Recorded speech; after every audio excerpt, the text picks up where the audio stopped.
Good afternoon, good evening, everybody. Scott Stevens here with another perspective. My history being sciences, mostly meteorology, astronomy, those kind of external geography and geology always fascinated me as well, but not as much as the weather and the stars.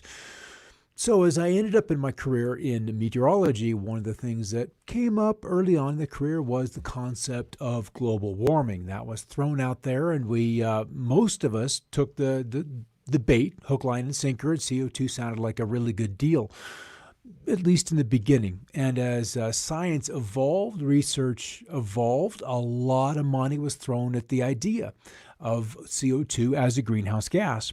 The one thing that they could not quantify was the exact amount of effect that CO2 is having on the climate. Straight up, they couldn't figure it out. There was a study, it was published, and it has this amount. And then as we've worked through the years from the back in the 70s to where we are now, 2018, 2019, now 2020, that value has gotten smaller and smaller and smaller.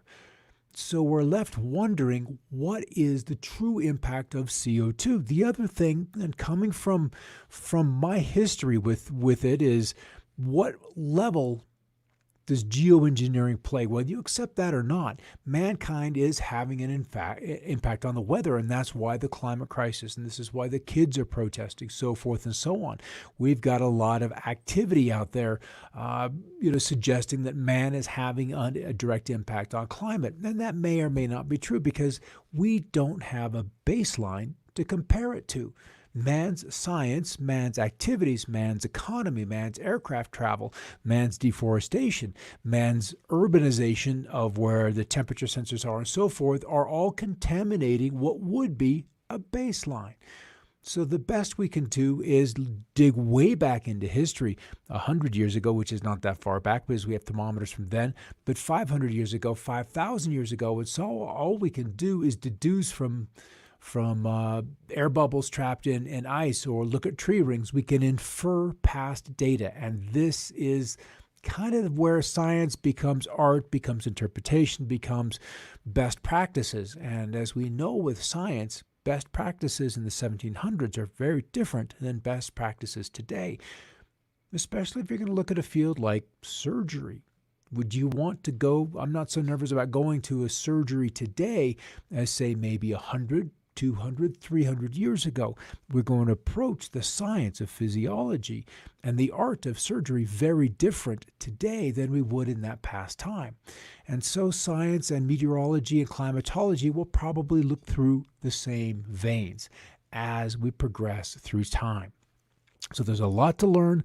We've got a lot to understand. And the one thing that science is very, very good at is arrogance. And through something called peer review, they can really begin to hold a point of view with exceptionally high regard, like it cannot be questioned. And this is the one thing that science should have taught all students, is to question and question everything and then follow the proper scientific method. So I'm going to call it, hey, it's the sun, stupid. And maybe it is and maybe it isn't.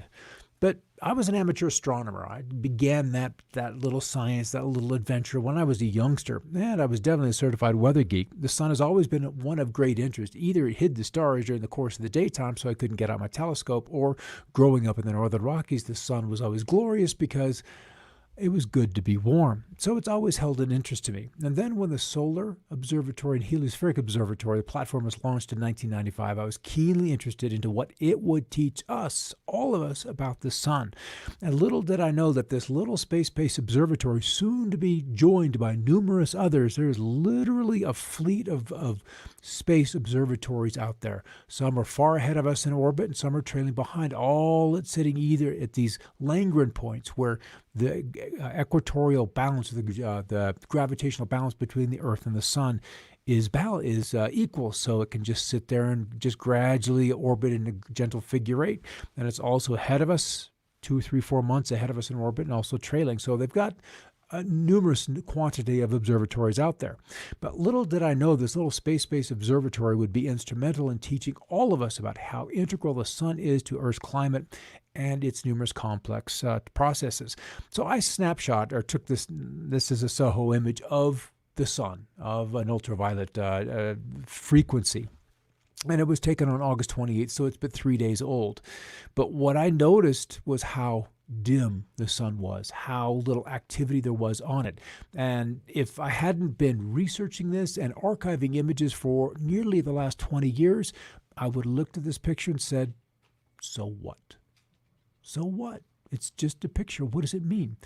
So this is some of the other pictures I had archived from 2004, early 2004, March 10th, and then January 8th. Do you notice a difference? Look at the difference. And what we'll begin to notice and focus on are these darkening areas. These are very, very relevant to weather, to climate, and to the electrical environment around the inner solar system. So this was on Forbes magazine just a little ways back on May 12th. The sun is asleep. Deep solar minimum feared as 2020 sees a record-setting 100-day slump. Now, I believe May 12th is maybe 130 days, 136 days into the year. So that means that 100 of those 136 days were without a sunspot. So while we on Earth suffer from coronavirus, our star, the sun, is having a lockdown all its own. Spaceweather.com reports that there have already been 100 days in 2020 where the sun has displayed 0 sunspots. So just as solar maximum sees many sunspots, the trough of solar minimum speeches 0 sunspots, and that's what's going on now. However, this has been continuing longer than expected, which means the sun is in the midst of a particularly deep solar minimum. The most infamous happened between 1648 and 1715, when a Maunder minimum saw a prolonged sunspot minimum where spots were very rare for an extended period of time. The current record-breaking solar minimum is part of a longer pattern of wax and wane. In fact, it's believed that the sun may have been in a magnetic lull for the last 9,000 years, at least. And it's thought that the sun will reach solar maximum in the mid-2020s, though exactly when sunspot frequency will peak is anyone's guess, and it's something that can usually be described only in retrospect. It's like the train that keeps coming and coming and coming. It's not done until the caboose goes by and you can see it retreating. The last solar maximum in 2013 and 14 was ranked one of the weakest on records. So why is this important? We're going to go back to those little bubbles where we look at oxygen and then realize that the temperature on this planet, even when we come through these warming peaks, has been in a declining trend ever since. The Earth's planet maximum warmed up, or was at maximum temperature, right about a little less than 8,000 years before present, so about 6,000 BC. And we have seen intervals where it's been rather chilly and then dramatically warm. And we have incredibly productive periods of human activity, of growth, of health, of farming, of exploring, checking out latitudes that have become accessible as we go north or we go south. Remember, people survived in Greenland for a time during one of these medieval warmings. Life that far north was possible and, in fact, even desirable. Now we're back to this. The before, 16 years ago, and then this past weekend. The sun obviously has changed. And when I looked at this picture, I was literally aghast, because this has been a topic in this household, that of grand solar minimum, and then along with some friends. Even in 2002, when Soho was kind of a young spacecraft, we were seeing these coronal holes, is what they're called. And this means that the energy leaving the sun is not then recaptured by the magnetic field lines and then drawn back down into the sun. And just 2 years ago, this coronal hole stretched for more than 700,000 miles from the sun's north pole all the way to its equator. This being January actually March 7th of 2018, so just 2.5 years ago. And this is the key, that we have the sun. Once the sunspots wind down, these currents kind of close up, the whole planet goes hot. And then from North Pole, South Pole, all around the equatorial regions, this energy, these particles are flowing out into space at a speed that approaches twice what is typical. And this is the challenge. So coronal holes and solar winds. Coronal holes generally discharge solar wind at a speed twice the average. The escaping solar wind is known to travel along open magnetic field lines that pass through the coronal hole area. Since coronal hole are regions in the sun's corona that have much lower densities and temperatures than most of the corona, these regions are rather thin. The thinness contributes to the solar wind since the particles within the chromosphere can more easily break through. So now here we are at solar minima. These holes are the primary sources of the space weather disturbances. Typically, the geomagnetic, magnetic, and proton storms originate from these holes and have a gradual commencement over hours and not as severe as those storms called ejected by the coronal mass ejections, which typically have sudden onset. They just are like little blast waves that roll out from the sun. Due to the fact that these coronal holes can last for several months, it is often impossible to predict their reoccurrence. So that's kind of cool. And why then is this important? It's important because there seems to be a symmetry, an alignment, a coincidence, or one versus the other. Is there a causation? Is it coincidence? What's happening? That we see the rise and falls of empires, nations, and at times in Greek, those city-states, along with temperatures. As temperatures climb, flourishing happens. The crops are successful. The rains fall. We explore. Humanity, the population grows, and we expand outward and begin to till new land, farm new areas. We expand, and that is typically been a very positive thing. So here we are at the tip of this. They're calling the Internet age. After the Incan rise and fall, the Spain peak, and then another fall back 1700s with the British rise, Enlightenment, and the Industrial Revolution at the end of the last Maunder minimum. So we have this cycle, this up and this down, this up and this down. These are the two extremes of the sun's 11-year cycle and also a 400-year cycle. It's when we see alignments of larger cycles that we can get deeper solar minima and then greater peaks. This is the challenge. This is, if you're a scientist, it's kind of exciting. If you're an anthropologist, it's kind of exciting. If you're an archaeologist, it's kind of exciting because it denotes a change in societies. They tend to happen in coincidence. So right now, the sun at maximum would be peppered with sunspots, solar flares. They erupt, and the sun hurls billion-ton clouds of electrified gas into space. Sky watchers may see more aurora, and back in 2003, widespread aurora. We had them in 2000 as the sun was also near a peak. I remember one of the greatest ones was back in 83, lots and lots of aurora. And the sun reached a maximum, a big solar maximum in 1958.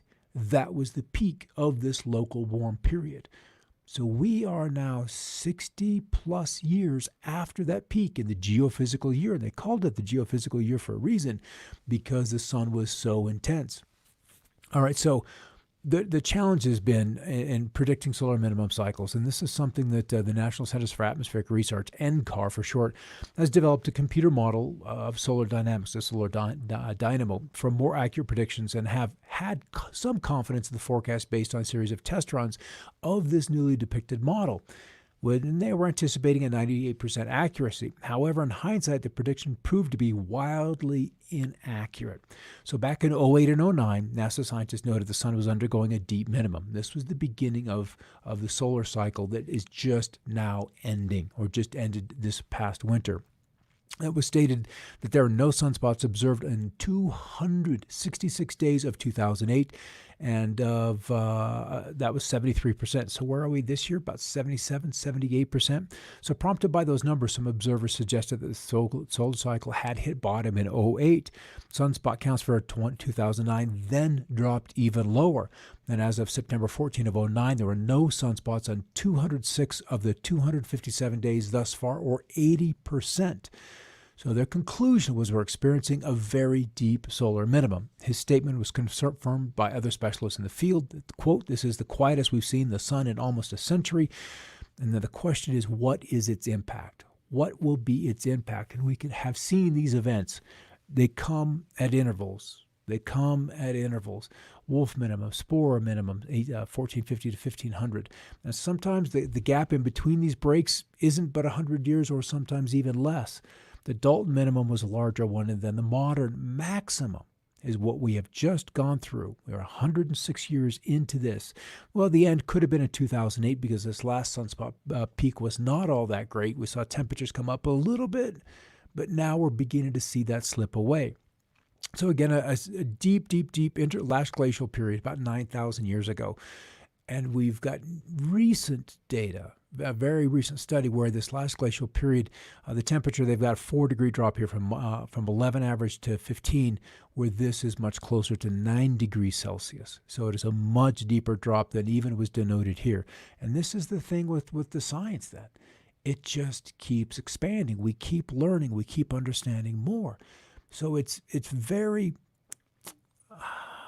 difficult to say for certainty what exactly what will happen. But there's a gal who come on the scene. We'll look at her research, and her solar model has just been phenomenal. What I find interesting about this is that a secular nominal bottom, a panic or crash in financial markets, you wouldn't think this is attached to the sun now, would you? But there's a relationship. Is it causation or coincidence? That's the question. So a secular nominal bottom in stocks, panic or crash in financial markets occurs within 2 years of a solar minimum, with solar minimums being rounded affairs lasting a couple of years in activity. So it's not like a V-shaped bottom. It is definitely U-shaped. Other crashes have occurred, and this chart only shows those that have occurred close to a solar minimum. Bottom panic or crash of 2040, that's still out there. Another one in 2029. The bottom or panic and crash of 2019. And we may have just gone through a part of that, or maybe it was just the shot across the bow with the crash in March of this year. And I'm going to bet that we're not done, that the Fed is not going to be able to keep things going to the extent that they would like to and to keep this crash from happening. But we certainly had the one in 08 and 09, the Asian financial crisis back in 97, Black Monday in 87, secular stocks nominal bottom happened in 75, and that after 2 oil shocks. Or at least the one big one in 73, 74, and then I guess we had the other in 79. And then the British sterling crisis in 1964. So there is this relevance or this coincidence. So how cold could it get? I mean, what's that potential? How cold could we really get? So a team of scientists had nailed down temperature at the peak of the last ice age, at the time known as the last glacial maximum, to about 46 Fahrenheit. Now, Earth's average temperature is between 57 and 58.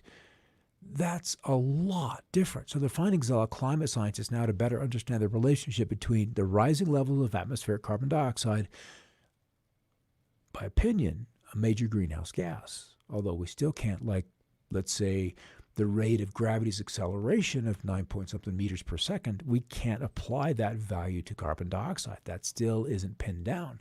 So anyway, CO2's there. It's there. The plants love it. The plants absolutely love it. It's assisting plants worldwide. But I'm sure we can find another energy source here in the not too distant future. And that's probably why I wouldn't even include CO2 in this game, is that I would anticipate that in 10 years, oil has seen its best days, by far its best days. The way battery technology is just flying forward, more than half of us, I will say, within 10 years will be driving wholly electric cars, wholly. I mean, gasoline will be probably just there as a small range extender kind of thing, if even that. Anyway, the last glacial maximum LGM occurred about 20,000 years ago. It was a frigid period when glaciers covered about half of North America, Europe, South America, many parts of Asia, while flora and fauna that were adapted to the cold survived. And we have a lot of data about this time because it has been studied for so long. But one question science has long wanted to answer is this simple one. How cold was the Ice Age? So this Jessica Tierney of the University of Arizona led the team and includes scientists from University of Michigan, National Centers for Atmospheric Research, and UW. Tierney is the lead author of a paper published today in Nature that found that the average global temperature during the Ice Age was 6 Celsius or 11 degrees cooler than today. For context, the global average temperature in the 20th century was 57 or 14 Celsius. So that is a dramatic reduction in temperature, and it let a lot of snow stay above ground. And as these glaciers built, they got higher in elevation. You know, the higher you go up the mountains, the cooler it is. The more difficult these glacial mountains would be to then melt. All right, so if everybody's thinking alike, then somebody isn't thinking. George S. Patton. And there's some relevance to that. So it's about this young lady, this lady who is Russian, and she now lives and works in Britain, Valentina Zarkova, and she is a solar physicist. And she added the NCAR, the National Centers for Atmospheric Research. We're talking about the two dynamos. We've got different layers of the sun, and they were modeling, and their accuracy was dependent on these two layers of the sun, and their model being able to deal with those correctly. She found a third piece of the puzzle. And with that, her activity, her models in retrogression are now at about 99.7% accurate. And she's now dedicated her career, her professional career, to talking about the minimum that is coming. And it is absolutely coming. All right, so we verified that the extrapolated activity curve by the pre-telescope observations with large sunscopes with naked eye, meaning you could go back to what solar observers 200, 300, 400 years ago were seeing in their crude telescopes. And they didn't get too blind. They had to use smoke glass mirror. They had to find some way to attenuate the light coming through those telescopes so it was safe for them to observe, and then to count the sunspots so they could keep their logs accurate. But what we did essentially confirm with her math and going back and seeing the accuracy of her model is the occurrence of an upcoming modern grand minimum between 2020 and 2053, which will have a shorter duration, just 3 cycles, and thus higher solar activity compared to the modern minimum. We argue that the Spora minimum of 1450 to 1550 derived from an increased abundance of isotopes, these two isotopes, and is likely being produced by strong increase in terrestrial background radiation caused by the galactic cosmic rays of a powerful supernova. So there's something in the background that happened. So she's saying, we could talk about this, but ultimately, inside of 5 to 10 years, we will know. We will know. And what I am seeing in the weather is that we're going to probably know much, much sooner than that. So the 1,000-year sunspot model updated April of 2018, and we can see this increase, and we're going to go through a minimum. We're already in it. We're in it, and we've been in it for about 10 years, and that is beginning to impact the jet stream. We're seeing these huge troughs and these deep ridges, or deep troughs and huge ridges. But this is going to go on likely for the rest of my life until the mid-2040s, early 2050s, and even then, look at this next peak. It's so much lower than the peaks that we have just come out of. So this may be a very long-term cool down that lasts 2 or 3 centuries. Another one of the things that she brought up was the planetary theory, that the center of gravity within the solar system then wanders. It wanders outside of the nucleus of the sun and then the limb of the sun. I believe this is exaggerated somewhat. It has to be, simply because the sun is so bloody massive, the gravity is so dense. But this is going to give us at least the shape of planetary theory and how the orbits begin to accentuate and have an influence, believe it or not, on the sun. The other thing that happens with grand solar minimums are large earthquakes and volcanic eruptions. Now, a year without a summer, this was 1816 in Mount Tambora. That is worth a Google all by itself, is to look at the impact. And Krakatoa was not far behind. So we had these two massive eruptions ejecting ungodly amounts of sulfur dioxide and particulates into the atmosphere that allowed for a shielding of 1%, 2%, 3% of the solar energy coming into the planet to simply be reflected back to space or to not absorb. So it was a big deal. So what we looked back in 77 when all the rage was an ice age is coming with these big ridges, and then that opens up the Arctic for Arctic air intrusions. And this is the pattern that is setting up in the western U.S. even as we speak. So 1977 global vortex, it happened last winter, it happened the winter before, the winter prior to that.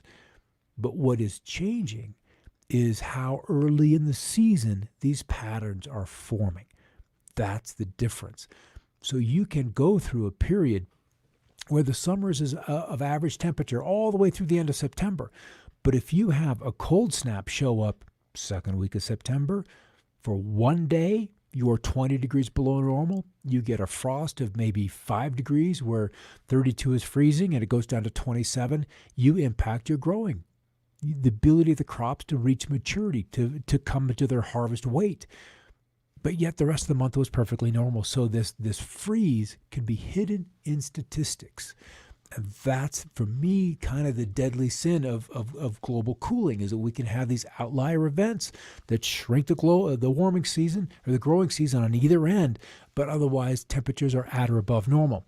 So even just 2-3 days ago, the United Kingdom's worst wheat harvest in 40 years is set to cause a price hike in flour and bread. The agricultural industry warned due to last autumn's heavy rains, only 40% of the usual amount of wheat crop was planted, while this year's wild weather also affected crops before they're harvested. We're looking at about a 30% reduction in our fields. Some poor fields, it's even more.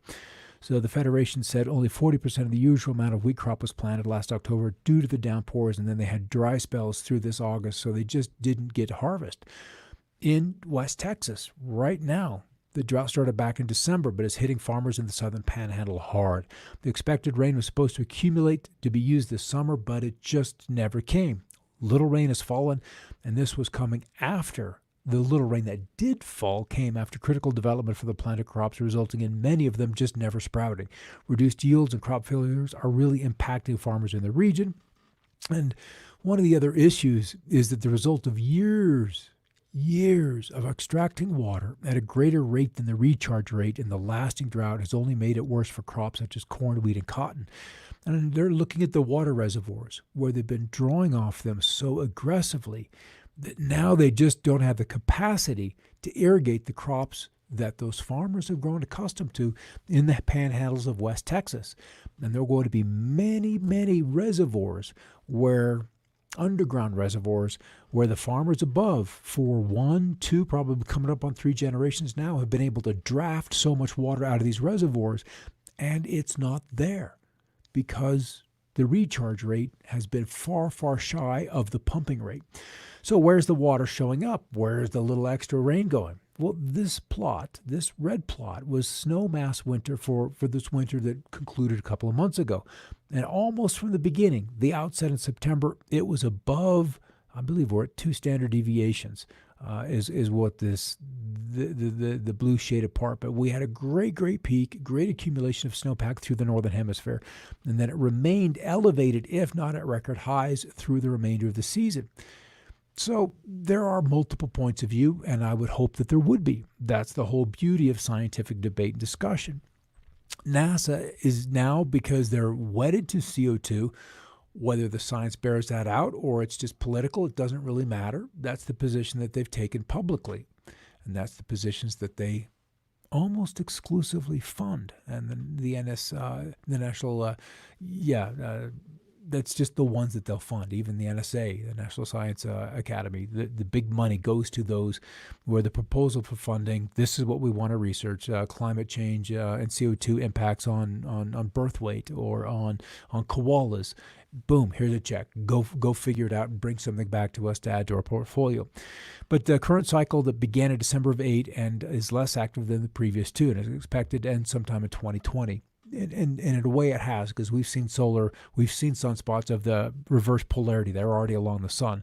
But they're saying, NASA's official position is that for 40 years, satellites have observed the sun's energy output, which have gone up or down by less than 0.1% during this period. But since 1750, the warming driven by greenhouse gases coming from the human burning of fossil fuels over 50 times greater than the slight extra warming coming from the sun itself over that time interval. But we're not interested in the warming, are we? We're interested in the cooling. So we got to look the other way. And this is totally random, or is it? The magnetic pole shifting greatly.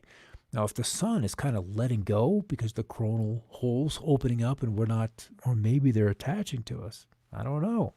The North Pole is racing across the geographic North Pole. And so quickly that I believe it was in 2018 that they had to readjust compasses and paint new numbers on the airport's runways so they could get those numbers aligned with airport at 28 just north of West, airport 44, not 44 but 14. They had to repaint some of these things because the magnetic pole is moving so quickly. So that is another variable in there that we don't really know. So we'll end it here.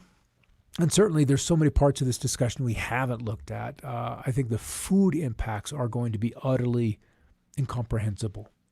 And COVID's playing a part of that. The weather's playing a part of it. The economic issues, the political instability that probably manifest in China as the food shortages become acute. I think that's the kindest way to put it. They're already in place in North Korea. They're acute. So that's going to be the biggest story in how this impacts the most people will be through food. But there are two ways to be fooled. One is to believe what isn't true, and the other is to refuse to accept what is true. Both are true. So there are changes happening with the sun, and they're underway. There are changes happening with the weather, and we need to be prepared food-wise. There is instability that is just widespread across this planet, on every planet, and it's, in so many ways it's intentional. But the end result will be the same, is that a civilization here or there will likely be reset. And that means it has to fall. We have to recognize that we want something different. And the sun, in many ways, is that kind of regulator that will pull back its energy and let the system fall apart. And the strong survive, the innovative survive, the ones who help survive, because they're building up, goodwill with their fellow man. And then we begin again, and they're given a certain period of time. Sometimes it's just 100 years, sometimes it's 300 or 400 years of good, compliant weather and climate processes. And then the sun pulls it back, and we close another book of lessons. And that's what it appears is happening, is we're going through this cycle over and over and over. And in a way, it's exciting because it provides us with opportunities to grow, to progress, to see and learn things that we wouldn't have had we remained in the status quo. And the status quo, I think we can all agree, has taken us